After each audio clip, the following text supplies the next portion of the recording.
Even कोई कोई fake भेड़िया अगर गिरे, परमेश्वर वो भी नहीं चाहता कि वो गिरे, वो चाहता है वो मन फिराए। मैं आपको बता रहा हूं,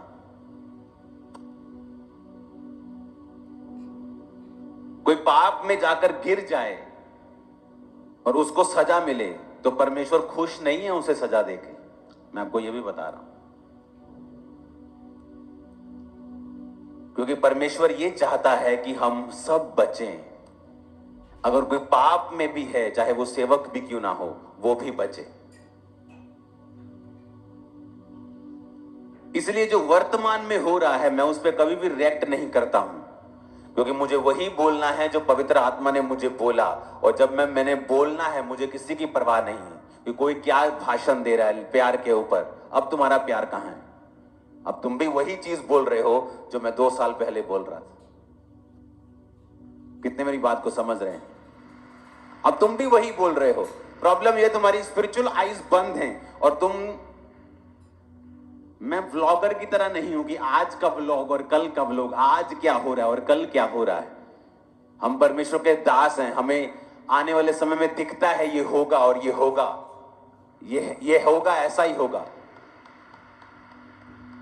अगर आप इस वीडियो को दोबारा चला के देखा, मैंने कहा सुबह एक दिन आप उठेंगे और आपको मालूम होगा कि आप अपने बैंक में से पैसा नहीं निकाल सकते।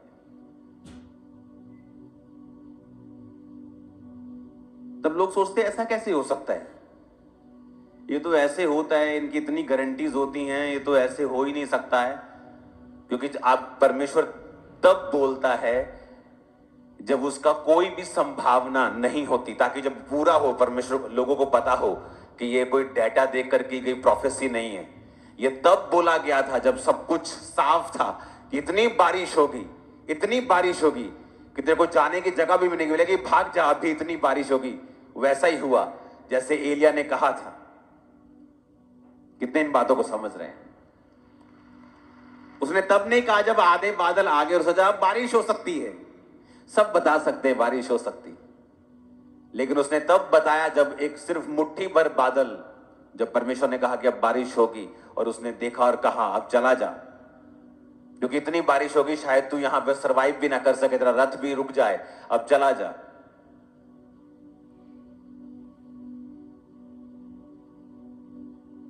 कुछ लोग गिरने पर किसी के आनंद मनाते हैं। क्या यह भी शैतानी नहीं है? क्या आपको लगता है कि किसी के गिरने पर परमेश्वर आनंदित होता है, या किसी को सजा देने पर वो आनंदित नहीं होता, वो दुखी होता है? लेकिन अब ये उस बंदे की चॉइस है कि वो करेक्टर में ढीला है या करेक्टर में सही नहीं है, उसने पवित्रताई को छोड़ दिया है, ये उसकी चॉइस है। परमेश्वर इससे दुखी है और वो चाहता है हर बंदा, हर पास्टर, हर प्रॉफिट, हर अपोस्टल, हर सेवक बचे। वो यही चाहता है। हालेलुया। लेकिन लोग, अगुवाई करने वाले भी कई बार अंधे हैं। जब उनको सालों पहले बातें बताई जाती हैं, वो बोलते नहीं, इनमें प्यार नहीं है। अब वही बात तुम बोल रहे हो, अब अपने वचन को मैच कर लो जो तुमने 2 साल पहले कहा था। मैच नहीं होगा तुम्हारा, लेकिन मेरा वही है जो 2 साल पहले भी था और आज भी है। मेरा चेंज नहीं हुआ। तुम्हारे कहने से भी बदला नहीं, लोगों के ओपिनियन से बदला नहीं, क्योंकि आप अगर परमेश्वर के करीब हैं, आपको वो बोलना है और उस पर खड़े रहना होता है जो परमेश्वर ने आपको कहा है। कोई मायने नहीं करता डेटा क्या बोलता है, दुनिया क्या कहती है, लोग क्या कहते हैं, यहां तक कि परिवार भी क्या कहता है। आपको वो कहना है जो परमेश्वर कहते हैं, क्योंकि आप इमीडिएट उसका रिजल्ट क्या आता है, कई बार हम उस पर कॉन्सेंट्रेट करते हैं। लेकिन परमेश्वर का जो दर्शन और उसका विजन और उसकी जो योजना होती है, वो लंबे समय के लिए होती है, लास्ट तक, जनरेशंस तक होती है। हालेलुया। आपको जितनी इंस्ट्रक्शंस दी गई हैं फाइनेंस के रिगार्डिंग, लाइफ के रिगार्डिंग, आने वाले समय में जो होने वाला है, जो हो रहा है, उसके रिगार्डिंग, अगर आप उन इंस्ट्रक्शंस को फॉलो ही करने लग जाए ना, आपकी लाइफ बेटर के बाद बेटर होगी। आप विक्टिम नहीं होंगे शैतान के, परिस्थितियों के, इकोनॉमी के, घटनाओं के, दुर्घटनाओं के। आप बचेंगे, आगे बढ़ेंगे। दलेरी आपका हिस्सा होगी, सामर्थ्य आपका हिस्सा होगी, और खुदावन सिखाएगा आपको। कई बार चीजें आपको अब समझ नहीं आती, जो आपके लाइफ में घट रहा होता है तब समझ नहीं आता, क्योंकि हर एक चीज का एक सीजन होता है। बाइबल कहती है जो परमेश्वर का भय मानते हैं, उसकी आज्ञाओं पर चलते हैं, वो बहती हुई नदियों के किनारे लगे के पेड़ की तरह है। लेकिन फल वो समय पे ही देता है। इसका मतलब ये नहीं कि नदी के किनारे लगा है तो हर टाइम फल लाएगा। परमेश्वर ने कहा वो अपनी ऋतु पर फलता है और फल देता है। और परीक्षा भी ऐसे ही होती है। अगर आप मसीह में हैं तो ऐसा, इसका मतलब ये नहीं कि हर टाइम आप परीक्षा में रहेंगे, लेकिन एक समय होगा जब आप आनंद मनाते हुए, इंजॉय करते हुए आगे बढ़ते हैं। एक समय होता है जब परीक्षाएं आती हैं। एक समय था जब परीक्षा आई कि जिस बिजनेस की मैं टेस्टिमनी दे रहा हूं, उस बिजनेस पे शैतान ने अटैक किया और उसको तबाह कर दिया। लाखों करोड़ों रुपया हमारी आंखों के ऐसे सामने चला और हम कुछ नहीं कर पाए। शहर में दंगे चल रहे थे, फायर ब्रिगेड्स नहीं आई, जितने सबमर्सिबल थे ऑन कर दिए, पाइप्स लगा दी, सब कुछ कर लिया, लेकिन वो कुछ नहीं बचा। 95-97% सामान सारा खत्म हो गया था, और वो भी अपने टाइम के पीक, बिजनेस पीक के ऊपर। तो जिस परमेश्वर ने दिया वो ऐसा अलाउ क्यों करेगा कि वो चीज खत्म हो जाए। लेकिन कई बार परमेश्वर आपको परखता है और तब समझ नहीं आता। तब वो समय होता है जब हमें परमेश्वर के वचन को सहारा मानकर चलना होता है कि परमेश्वर कहता है सब बातें मिलकर भलाई को पैदा करती हैं जो मसीह यीशु से प्रेम करते हैं। हो सकता है शायद वो बिजनेस अगर इतना ही ज्यादा ग्रो कर जाता तो मेरी फैमिली शायद कभी भी मसीह में ना आ पाती, या कभी भी सेवकाई में ना आ पाती, या मैं इतनी डेडिकेट तरीके से आगे ना बढ़ पाता। कुछ भी हो सकता था, लेकिन वो एक जरिया था परमेश्वर ने जिसे इस्तेमाल किया, मुझे परखा और मुझे आगे बढ़ाया। और वो साल था 2009 जहां से बड़ी चर्च की नींव पड़ गई थी।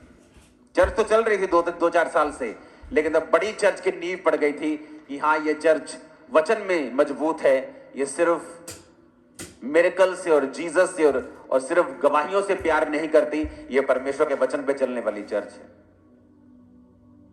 हालेलुया। ऊंची आवाज में हालेलुया खड़काओ जरा। आमीन, आमीन। वो आपको समझाता है पल पल, जब आप उसके साथ सहभागिता रखते हैं, समय बिताते हैं, वचन पे चलना चाहते हैं, पवित्रताई में चलना चाहते हैं, वो आपको गाइड करता है। हालेलुया। प्रकाशित वाक्य 12 उसकी 11 आयत में लिखा है, वो मेमने के लहू के कारण और अपनी गवाही के वचन के कारण उस पर जयवंत हुए, और उन्होंने अपने प्राणों को प्रिय ना जाना और यहां तक कि मृत्यु भी सह ली। अगर इसको हम एम्प्लीफाइड बाइबल की है अगर वर्स, तो उसमें पढ़ेंगे। ये एम्प्लीफाइड का मतलब है कि इसमें थोड़ा सा लंबी लाइन होती है और इसको थोड़ा सा एक्सप्लेन ज्यादा किया होता है। And they have overcome, conquered him by means of the blood of the lamb and the utterance of their testimony, for they did not love adding to life even when they face with death, holding their lives cheap till they had to die for their witnessing. कहता holding their lives cheap, अपनी जिंदगी को सस्ता समझने वाले लोग और परमेश्वर के वचन को ऊपर रखने वाले लोग, कहता वो ही शैतान के ऊपर फतह पाएंगे। जो अपने जीवन को क्या समझेंगे? सस्ता। जो अपने जीवन को महंगा समझते हैं, ओ अगर चर्च में गए तो मेरा सरपंच मुझे छोड़ देगा, मेरी पंच की कुर्सी चली जाएगी, मेरे एमएलए साहब नाराज हो जाएंगे और मेरी बुआ नाराज हो जाएगी। अपनी लाइफ को वो चीप नहीं समझते। परमेश्वर कहता जो अपनी लाइफ को होल्डिंग देयर लाइव्स चीप, सस्ता समझते हैं, जो अपनी जिंदगियों को, परमेश्वर ने कहा यीशु के लहू के कारण, गवाही के वचन के कारण, क्योंकि वो अपनी जिंदगियों को सस्ता समझते हैं, और जब परमेश्वर के वचन पे चलने की बारी आती है, वो इसको दांव पर भी लगा देते हैं।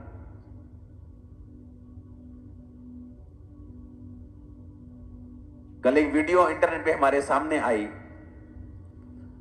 और हम बड़े हैरान थे कि सीरिया, जहां पर क्रिश्चियंस लोगों के सिर काट दिए जाते हैं, ऐसे सिर, आपको पता है ना, पिछले बहुत साल पहले वीडियो वायरल हुई थी जहां सिर काट काट कर टेररिस्ट लोग ऐसे क्रिश्चियंस के ऑरेंज कपड़े डाल डाल के दिखाते थे।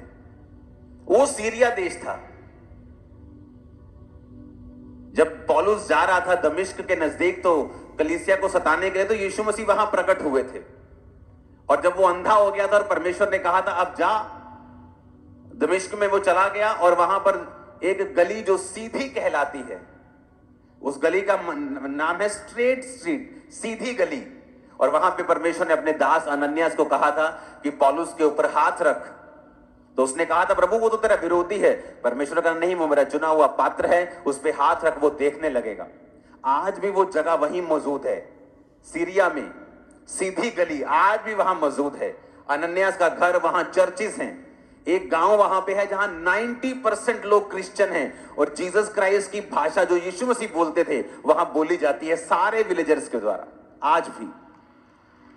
और हमने जब वो वीडियो वैसे ही मेरे सामने आ गई, मैंने अपनी वाइफ को दिखाया, मैंने कहा ये देखो कितनी शानदार चीज है। हमने अपने बच्चों को बुला लिया, हमने कहा आओ मैं तुम्हें चीज दिखाऊं एक।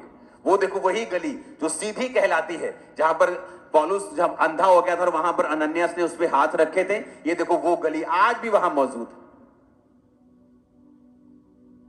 और कोई सोच नहीं सकता कि इतना कट्टर वो मुस्लिम देश है, लेकिन वहां पर 10% क्रिश्चियन लोग हैं और उस गांव में 90% लोग क्रिश्चियन हैं और यीशु मसीह की भाषा बोलते, जो जीसस क्राइस्ट बचपन से बोलते थे। आज भी उसी भाषा में वहां प्रार्थना होती है। एक घर एक चर्च, एक घर एक चर्च, एक घर एक चर्च, इतनी चर्चेस हैं पूरे गांव।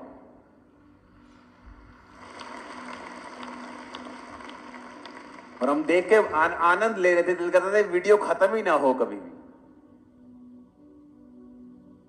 परमेश्वर ने कहा अपने गवाही के वचन के कारण,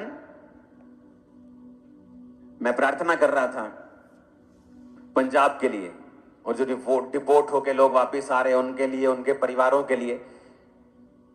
आप जानते परमेश्वर ने मुझे, मैं प्रभु से कह रहा है प्रभु मुझे क्या सोल्यूशन देते हो आप, हम पंजाबियों को क्या करना चाहिए। अगर आप देखो परमेश्वर ने क्या कहा, अगर आप पंजाबी लोगों को देखेंगे, हर बंदे की एक अलग गिफ्ट और कॉलिंग है। अगर आप पंजाबियों को देखेंगे, पंजाबियों में हरियाणवी भी आ जाते हैं, है ना, हिमाचल रीजन के भी लोग, सभी ये पंजाब का हिस्सा थे। तो पंजाबी मतलब सिर्फ पंजाब के लोग नहीं, मतलब हम नॉर्थ इंडियंस में बहुत सारा हिस्सा। अगर आप इनकी बिल्ड को देखेंगे, अगर आप इनके शरीर को देखेंगे, तो ये स्ट्रॉन्ग शरीर के मालिक होते हैं। जीन्स ही ऐसे हैं इनके। अगर आप नोटिस करेंगे इन लोगों को, बॉलीवुड में कौन है सबसे ज्यादा? पंजाबी। धर्मेंद्र जी, जितेंद्र जी, कौन है? सब लोग पंजाबी लोग हैं। बिजनेसमैन में कौन आगे हैं? बहुत लोग पंजाबी हैं। वर्ल्ड बैंक का सीईओ अपना सिख बंदा है, पंजाबी है। पंजाबी क्यों बाहर जाते हैं आपको मालूम? पंजाबी और गुजराती सबसे ज्यादा बाहर जाते हैं। क्यों? पंजाबी एक एक्सट्रीम कॉम है जो हर काम के एंड में पहुंचना चाहते हैं। या तो कुछ नहीं करना या सीधा चंद्रमा के ऊपर हालेलुया। या तो कुछ नहीं करना या पूरा में सिरा हिला देना, आप काम खत्म। सुनो मेरी बात, नशे करने में क्यों इन लोगों को बोले नशे करते हैं? क्योंकि पंजाबी जो है ये अग्रेसिव और मतलब ताकतवर और जल्दी डिसीजन लेने वाली कौम है। पूरे देश में देखो पॉलिटिकली जो भी चलता हो, पंजाब उसमें नहीं होता। ये अलग ही चलता है, इसका अलग ही चल रहा है सिस्टम। कितने मेरी बात को समझ रहे हैं? अगर आप पंजाबियों को देखो, इनकी जो बिल्टअप है वो स्ट्रांग है। मैं आपको ये बात कह रहा हूं, अगर सरकारें पंजाबियों को, ये रीजन के लोग, हरियाणवी, पंजाबी, हमारे लोग जो हिमाचली, इस रीजन के लोगों को अगर स्पोर्ट्स में लगा दे, मैं आपको कह रहा हूं ये रीजन पूरी दुनिया का नंबर 1 होगा स्पोर्ट्स में। मैं आपको बता रहा हूं फ्यूचर में। प्रॉब्लम कहां है? गवाही की प्रॉब्लम है। प्रॉब्लम कहां है? गवाही की। क्या गवाही है? आप इंटरनेट खोलो, बंदा केले बेच रहा है, केले, और उसकी वीडियो चल रही है। आप क्या थे? मैं जी नेशनल लेवल का मुक्केबाज था, और बेच क्या रहा है वो? केले बेच रहा है।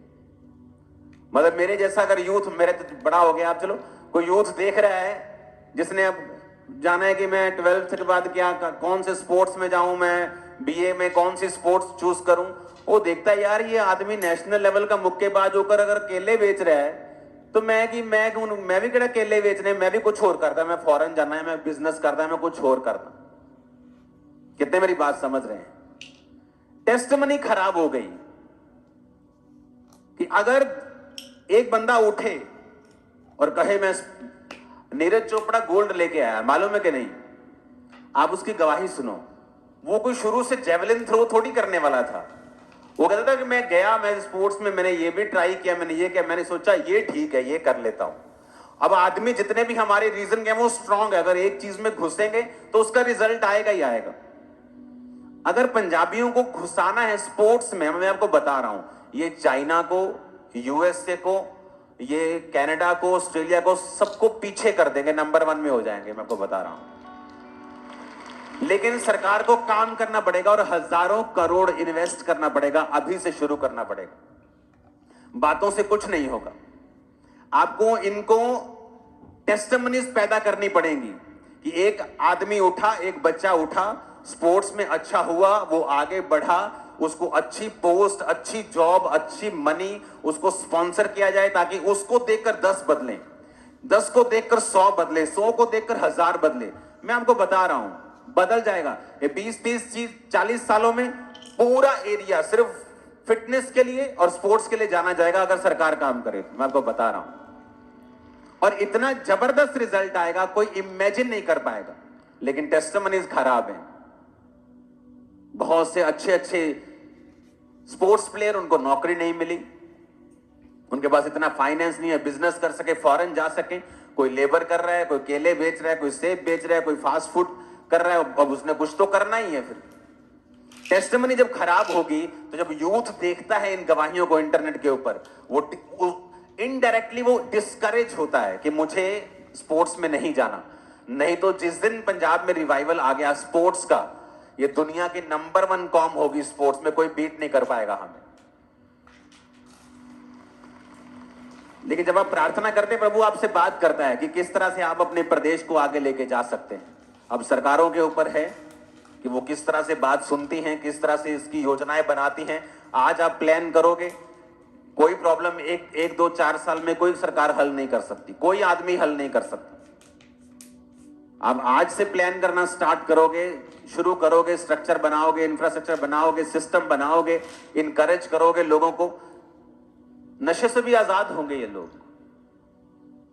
जब एक आदमी स्पोर्ट्स में जाता है, वो ऑटोमेटिकली नशों से मुंह मोड़ लेता है। उसे मालूम है मैं या नशा करूंगा या तो बॉडी बनाऊंगा। नशा करूंगा, डोप टेस्ट में कुछ आ गया तो मेरा सारा कैरियर खराब हो जाएगा। तो आप उनको सिर्फ मुंह से नहीं, आप उनको काम ऐसा दो कि ये लोग निकल जाएं।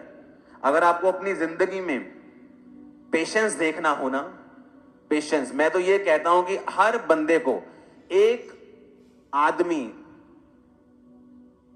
औरत को औरत, आदमी को आदमी, एक दोस्त जरूर बनाना चाहिए यूपी, बिहार और वेस्ट बंगाल साइड का। पता है क्यों? उनमें पेशेंस, अगर आप चेक करेंगे, पेशेंस, इन लोगों में पेशेंस, इतना पेशेंस है इन लोगों में। हर एक स्टेट की, हर एक लोगों की जो काबिलियत है वो अलग है। आप देखो, ज्यादातर IAS officers, SSP, SP, DC कहां के मिलते हैं आपको? ये बिहार साइड के मिलते हैं, यूपी साइड। पेशेंस बहुत है। 8 साल पढ़ना पड़े, एक जगह पे बैठ के एक ही बल्ब के नीचे पढ़ लेंगे, उनमें वो वाला पेशेंस है जो इधर के लोगों में नहीं है। अगर आप इनको स्पोर्ट्स में भेजेंगे, ये नंबर 1 है। अगर आप पढ़ाई में उनको भेजेंगे, वो नंबर 1। मैं ऐसे लोगों को मिलता हूं तो पेशेंस बड़ा, मेरे को शांति फील होती जब मैं इस साइड के लोगों से मिलता हूं। पेशेंस है उनके अंदर, शांति है उनके अंदर, थोड़े में भी वो सेटिस्फाइड है। यहां तो ऐसे लोग भी हैं जो मुझे मिलने के लिए आते हैं। एक औरत आई मुझे मिलने के लिए और अंदर आकर, मैं बहुत दुखी। मैं पता नहीं किन्नी को दुखी होनी बेचारी। मैं की गल, फिर मैं दसन लगी मेरी एक कुड़ी बाहर है, मेरी दूजी कुड़ी वो वाली कंट्री, तीजी कुड़ी। मैं कहा तेरे तीनों तीनों बच्चे बाहर? कहती हाँ जी। मैं कहा रोंदी मेरा मेरा घर है नहीं का। मुझे अंदर से गुस्सा भी आ रहा है कि यार इन्नी आशीषां परमेश्वर दे कोल लैके ये हल्ले भी रोई जाते लोग कि किसी ने कुछ कह दिया वो रो रही, घर नहीं। मैंने कहा ये तो बहुत छोटी चीजें, लोगों के पास खाने के लिए नहीं है, बीमारियों में बेचारे पड़े हैं। कई बार आप थैंक्स गिविंग कम करते हैं, कंप्लेंट ज्यादा है, तब भी परमेश्वर का हाथ आप पे नहीं रहता। अरे थैंक्स करना स्टार्ट करो परमेश्वर को जो है उसके लिए। हालेलुया।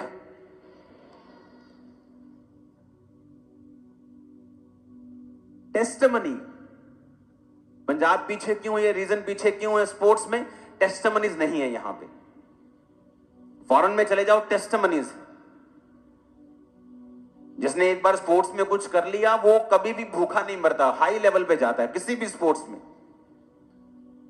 ऐसी एक भी गवाही फॉरेन में आपको नहीं मिलेगी कि स्पोर्ट्स में बेस्ट था, अब इसके पास कोई कुछ नहीं है, अब ये सिंपल जॉब कर। आपको बहुत कम मिलेगी, नेग्लिजिबल, बहुत थोड़ी।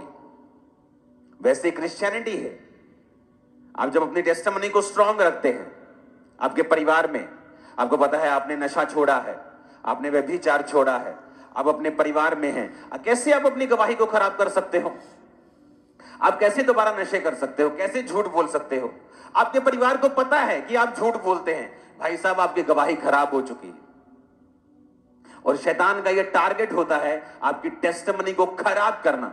जब आपकी गवाही खराब हो गई, आप फतेह नहीं पा सकते। आप चल सकते हो, आप सिंपली चल सकते हो। एक मां जिसका बच्चा कोई काम धंधा नहीं करता, मंद बुद्धि है, या उसको कोई फिजिकल प्रॉब्लम है या मेंटल प्रॉब्लम है, वो उसको खाना पीना देना बंद थोड़ी करती है। उसी तरह से आप जिंदगी में जीतते नहीं हो, खाना पीना परमेश्वर देता रहता है आपको, लेकिन आपको मालूम होता है कि आपकी गवाही अगर खराब है, आप जयवंत जीवन कभी भी नहीं जी सकते। आपको कभी महसूस नहीं होगा कि हेवन आपके लिए ओपन हुआ है, परमेश्वर ने कोई बड़ा काम आपको कभी महसूस नहीं होगा, और ना ही ऐसा होगा। क्यों? गवाही को खराब करने के कारण। परमेश्वर ने भी यही कहा कि परमेश्वर का राज्य एक बीज के समान है, जिसे पृथ्वी में बोया गया, और होते होते होते वो इतना बड़ा पेड़ बन गया कि आकाश के पक्षी उस पर बसेरा करने लगे। तो प्रभु ने क्यों कहा कि परमेश्वर का राज्य बीज के समान है? क्योंकि परमेश्वर जब आपको अपने में लेके आता है, आपको छोटी सी गवाही देता है। मेरी गवाही क्या थी? जब मैं परमेश्वर में आया कि एक प्रार्थना के बाद मुझे रिलैक्स फील हुआ। मुझे मालूम था कि मेरा पागलपन पे कुछ अटैक हुआ है, कुछ खत्म हुआ है, कुछ तो हुआ है, और मैं परमेश्वर में चलने लगा। थोड़ा ठीक हो गया और उस थोड़े की मैं गवाही देने लगा। शैतान क्या करता है? आपकी गवाही के ऊपर अटैक करता है। बहुत बार आप हीलिंग की टेस्टिमनी देंगे और शैतान उस हीलिंग पे फिर अटैक करता है। और अगर आपको मालूम नहीं होगा कि इस टेस्टिमनी को देने से मैं शैतान पर फतेह प्राप्त कर सकता हूं, इसीलिए वो उस पर अटैक कर रहा है। और जब वो अटैक करता है, आपको लगता है नहीं मैं तो हील हुआ ही नहीं था, मैंने तो गलत टेस्टिमनी दे दी। तो मुझे ये वचन मालूम था, और जब शैतान ने दोबारा मुझ पे अटैक किया, मैंने कहा जिस शैतान ने मुझ पे अटैक किया मैं उसको शर्मिंदा करूंगा। और मैंने फिर गवाही देनी स्टार्ट की कि परमेश्वर ने मुझे हील किया। मैं पूरी तरह से हील था उस टेस्टिमनी को देने के बाद। वो मुझ पे अटैक करने की कोशिश कर रहा था कि देख मैं तुझ पे फिर अटैक कर रहा हूं, तो ठीक नहीं, लेकिन मैं जानता था परमेश्वर ने मुझे हील कर दिया। उसके कोड़े खाने से मैं चंगा हो चुका। क्यों शैतान गवाही के ऊपर अटैक करता है? उसे गवाही देना क्यों पसंद नहीं? आप देखेंगे जिन चर्चेस में गवाहियां होती हैं, लोग उनका बड़ा विरोध करते हैं। आपको मिलेंगे क्रिश्चियन लोग भी। क्यों? क्योंकि दुष्ट आत्मा उनके अंदर से विरोध करता है। क्यों? क्योंकि शैतान को गवाही बिल्कुल भी पसंद नहीं है। वो टेस्टिमनी को पसंद नहीं करता, क्योंकि वो जानता है कि मेमने के लहू के कारण और गवाही के वचन के कारण वो शैतान के ऊपर जयवंत होंगे। आपकी टेस्टिमनी है, आप चर्च में आ रहे हैं, इसे व्यभिचार से खराब मत करें, इसे पाप से खराब मत करें, इसे किसी चीज से खराब मत करें। एक बार जब टेस्टिमनी खराब हो गई, शैतान के ऊपर आपका अधिकार खत्म हो जाता है। फिर वो आपकी लाइफ में जो चाहता है, सेवकाई में जो चाहता है, परिवार में जो चाहता है, फिर वो वही करता है। आप उसके सामने फिर कुछ नहीं कर सकते। प्रार्थनाएं काम नहीं आती जिस दिन आपकी गवाही आप खराब कर लेते हैं। अपने पड़ोसी को बोलो अपनी गवाही को खराब मत करना। ऊंची आवाज में अपने पड़ोसी से बात करो, अपनी गवाही को खराब मत होने देना। आमीन। बहुत से लोग हैं जिनको मालूम होता है कि ये आदमी व्यभिचार में जा रहा है, ये सिस्टर गलत जा रही है, लेकिन वो कभी रिपोर्ट नहीं करेंगे, उसके माता पिता को, उसके पास्टर को कभी नहीं करेंगे, और वो भी हिस्सेदार हैं उस गवाही को खराब करने में, वो भी हिस्सेदार हैं। परमेश्वर उनको भी हिस्सेदार समझता है, क्योंकि अगर उनकी गवाही खराब हो गई, शैतान के ऊपर कभी वो फतह नहीं प्राप्त कर सकते, कभी डिलीवरेंस नहीं पा सकते, छुटकारा नहीं पा सकते। जिस तरह से एक मंदबुद्धि बच्चे को मां खिलाती पिलाती और उसका ध्यान रखती है, फिर वो उस स्टेट में चले जाते हैं, खाते पीते हैं, और उसकी जिंदगी में फिर कोई छुटकारा या वो आशीषें नहीं होती जिसके लिए प्रभु ने उन्हें पैदा किया है। हालेलुया। अपने पड़ोसी को बोलो, अपनी गवाही को संभाल के रख। आमीन। और अपनी जिंदगी को सस्ता समझ। फिर से बोलो, अपने पड़ोसी को अपनी जिंदगी को सस्ता समझ। Hallelujah, hallelujah. अपनी जिंदगी को कहता है सस्ता समझना। और गवाही का वचन और मेमने के लहू। आज आपने मेमने के लहू को खाया है, पिया है, उसके बदन को खाया, उसके लहू को पिया। आपने अंगीकार किया कि प्रभु यीशु मसीह तुम मेरे लिए मारा गया, गाड़ा गया और जी उठा, मेरे गुनाहों के कारण तूने सजा ली, मैं उस लहू को, उस बदन को लेता हूं। और फिर लिखा, अपनी गवाही का वचन देना है, टेस्टमनी देनी है। रोज गवाही दो अपनी, खुदा ने जो किया है। उसने कहा वो बीज छोटा था, लेकिन जब बोया गया बड़ा हो गया। कोई आदमी बड़ी गवाही नहीं ले सकता, बड़ी गवाही लेने का कोई भी फॉर्मूला नहीं है। एक ही कि जो गवाही प्रभु ने आपको दी है उसको मेंटेन रखना और उसको देते रहना। आपके पास नशे की गवाही है, आपने नशा छोड़ा, अब उसको देते रहना है, रोज देना है, हर 2 दिन में देना है, हर रोज देना है, 4 बार देनी है, 10 बार, 50 बार, लाख बार देनी। उससे क्या होगा? आप गवाही देंगे, परमेश्वर देखेगा कि जो मैंने इसे दिया, इसने उसे गवाही के लिए इस्तेमाल किया, परमेश्वर आपको और देगा। नेक्स्ट टेस्टिमनी होगी। लोग क्या करते हैं, जब उनके जीवन में गवाही हो जाती, बोलते नहीं नहीं, हमें किसी को बताना नहीं है, हमें किसी को शेयर नहीं करना है। और ये सबसे बड़ी गलती है उनकी। जब परमेश्वर आपको टेस्टिमनी देता है, वो टेस्टिमनी सिक्योर और परमानेंट हो जाती है जब आप उसे रोज रोज लोगों को देते हैं, रोज, एवरीडे। जब मैं बिजनेस में था, रोज टेस्टिमनी अपने किसी ना किसी बहाने में देता ही था, गवाही मुझे देनी है। क्योंकि ये परमेश्वर का वचन कहता है कि जब तुम जो खुदा ने दिया उसे देते रहोगे, उसे बांटते रहोगे, परमेश्वर फिर और देगा। इसलिए कुछ लोगों की लाइफ में टेस्टिमनी बढ़ती जाती है। क्यों? उन्हें समझ आ जाती है। वो एक गवाही देते हैं, एक गवाही देते हैं, फिर खड़े हो जाते हैं दूसरी गवाही। लोग बोलते हैं यार इनके जीवन में गवाहियां ही आती, क्योंकि उनको समझ आ गई है कि जब एक गवाही दी है उसे खराब नहीं होने देना है। खराब कैसी होगी? पाप में जाने से। वचन बंद कर दिया पढ़ना, बाइबल बंद कर दी, प्रार्थना बंद कर दी, चर्च जाना बंद कर दिया, गवाही खराब होती। जब एक गवाही खराब हो गई, फिर नेक्स्ट का रास्ता बंद हो जाता है। जब आपकी एक गवाही का रास्ता खुला है और आप उसे देते जा रहे हो, देना बहुत इंपॉर्टेंट है। सिर्फ थैंक्स करना नहीं, सिर्फ परमेश्वर को, वो तो आप अंदर बैठ के करें प्रभु का थैंक्स, लेकिन टेस्टिमनी को देना बहुत इंपॉर्टेंट है लोगों को, कि प्रभु ने आपकी लाइफ में क्या किया है। फिर परमेश्वर आपको बड़ी गवाहियां देता है, आपकी गवाही बढ़ती जाती है, उसका लेवल बढ़ता जाता है। इसलिए आप देखोगे चर्च में टेस्टिमनीज होती जाती है, मेरी पर्सनल लाइफ में भी, क्योंकि हमें समझ आ गई है जब हम गवाहियां देते रहेंगे, गवाही को देते रहेंगे, गवाही को देते रहेंगे, अगली गवाही आपकी झोली में आने वाली है अभी। आमीन। मेरे को ऊंचे वाला चाहिए चर्च। मैंने कहा आमीन, ऊंचे वाला चाहिए चर्च। तुम जल्दी एक बड़ी बड़ी बड़ी बड़ी टेस्टिमनी देने वाले हो, और बहुत बड़ी गवाही अपने फाइनेंस की और सेवकाई की देने वाले हो, अपनी सेहत की देने वाले हो, यीशु मसीह के सामर्थ्य नाम में। आमीन, आमीन। अपने पड़ोसी को बोलो, गवाही देना बंद मत करना, रोज गवाही देना, और अपनी गवाही को संभाल के रखना, उसे खराब मत होने देना, क्योंकि शैतान जानता है तुम उस पर फतेह नहीं प्राप्त कर सकते अगर तुम अपनी गवाही को खराब कर दो तो। आमीन, आमीन। मेरी प्रार्थना है कि परमेश्वर आने वाले दिनों में पंजाब के लोगों को स्पोर्ट्स में और दूसरी चीजों में आगे लेके जाएगा।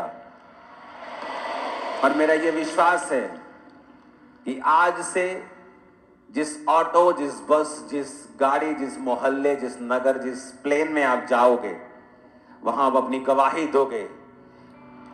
और मैं आत्मा में सोल्स को बचता हुआ देख रहा हूं, बहुत सारी रूहों को बचता हुआ देख रहा हूं। जाओ, इस बात को परखो, अपने सब रिश्तेदारों को गवाही दो। जो आपको नहीं लगता वही मसीह में आएगा जल्दी, मैं आपको बता रहा हूं। परमेश्वर ने बीज बोने के लिए एक इंस्ट्रक्शन दी है। उसने कहा बीज बोने के लिए सुबह या शाम मत देखना, हवा का बहाव मत देखना। ऐसा ना कहना शाम को बोऊंगा, सुबह को बोऊंगा। परमेश्वर ने कहना बीज बोते रहना, क्योंकि तू नहीं जानता ये वाला फल लाएगा या वो वाला। आप गवाही देते रहना अपने लोगों को, अपने रिश्तेदारों को, अपने दोस्तों को। मैं आपको बता रहा हूं, मैंने स्पिरिट में देखा है आपके रिश्तेदारों और लोगों को मसीह में आते हुए ह्यूज नंबर में। लेकिन ये थोड़े लोगों की लाइफ में मैं देख रहा हूं, पूरे लोगों की लाइफ में नहीं।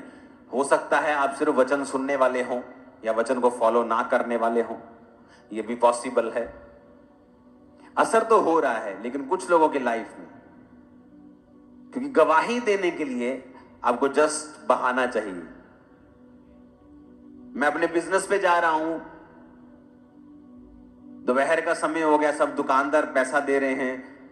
जो सामान खरीदा था होलसेल में, पूछ रहे हैं चाय पी लो। अब मेरे पास कोई बहाना नहीं है, गवाही कैसे दूं?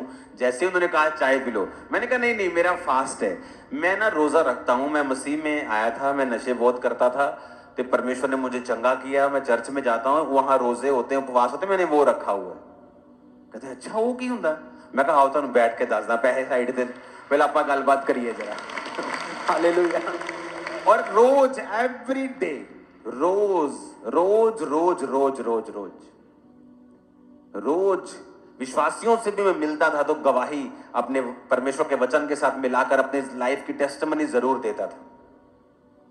एक तो गवाही देने से आपके अंदर वो चीज जागृत रहती है कि मैंने अभी नशे की टेस्टिमनीज दी हैं, यार दोबारा अगर मैं नशे में पड़ जाऊंगा तो बड़ी बुरी बात है। ये खुदा को फेल करने वाली बात है। कुछ लोग प्रभु को फेल कर देते हैं, उनकी जिंदगी में परमेश्वर ने इन्वेस्ट किया होता है और वो परमेश्वर को फेल कर देते। क्यों? दो मिनट के उस गंदे मजे के लिए प्रभु को फेल कर देते हैं। सेवकाई से निकालना पड़ता है कईयों को सिर्फ उस व्यभिचार की वजह से, और वो भूल जाते हैं उनके सालों की मेहनत शैतान ने व्यर्थ कर दी, क्योंकि जब गवाही खत्म हुई सब खत्म हो गया। तो जब आप गवाही देते रहते हैं, और बाइबल कहती है एक दूसरे का भार उठाओ, लेकिन आज क्या है? आपको लगता है वो आपका बेस्ट फ्रेंड है जो आपके व्यभिचार की बातें आपके पास्टर से या आपके माता पिता से छुपा रहा है, वो आपका वर्स्ट एनिमी है, वो आपका सबसे बड़ा दुश्मन है।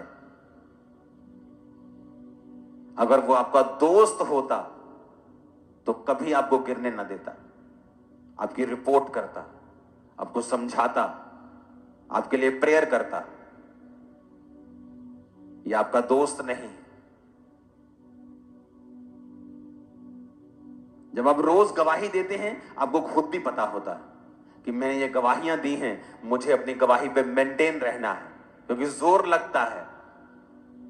लाइफ को मेंटेन करने में भी जोर लगता है, डिसिप्लिन लगता है, प्रार्थना लगती है, उपवास लगता है, पेशेंस लगता है।